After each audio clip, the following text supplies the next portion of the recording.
What's going on? This is Adam Song from Song Trading Company here at my home tonight.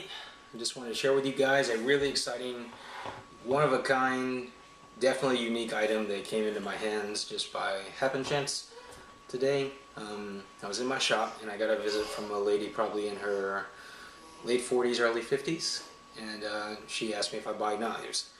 The answer to that is sometimes. Usually I don't buy any cheap stuff or stuff that I can't make any money off of, no matter how cool it is, because as much as I love knives, I'm in business. I'm a collector in my free time, but in the shop it's all business. So I asked her what she had and she said, well, I have a knife that my grandfather made, forged himself around the World War II era in the 40s.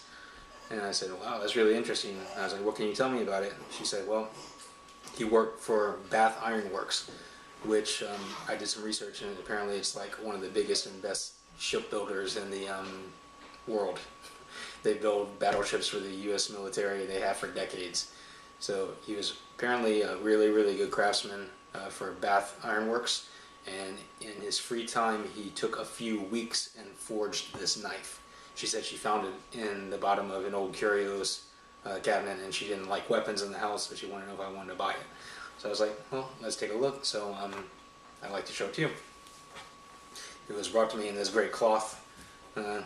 This cloth actually, it was really cool because it looks really old too. This is the knife. And it's gorgeous. And the craftsmanship is superior. She really didn't know much about the actual knife, but I know what I can see. This is forged steel, and it has a very, very unique swirl marking that he actually machined by hand onto the blade. That process alone took hours to do. This knife probably took him weeks to make. From top to bottom, this is made from material sourced from here and there. It has a nickel bolster. It's full tang. It's extremely heavy. It has two different kinds of wood in layers on the handle. It's got a real brass guard. It's sharp and it's gorgeous. I've seen knives like this go that are brand new that someone just made last month with this kind of detail go for $600 or $700. That compounded with this has a great story, a great history, and the fact that it's from the 1940s. I'm selling this knife for $500. If anyone tries to offer me a penny less than that, then I'll hold on to this forever, because this is definitely the coolest item that I've ever had in the shop. So if you'd like to come see it, if you're really interested in it, then I'll show it to you at the shop. I have it behind the counter.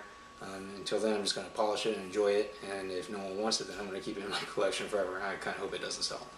But great piece of Americana, and come check us out at Song Trading Company at the Raleigh Fairgrounds Flea Market in the Education Building from 9 to 6 every Saturday and Sunday. See ya.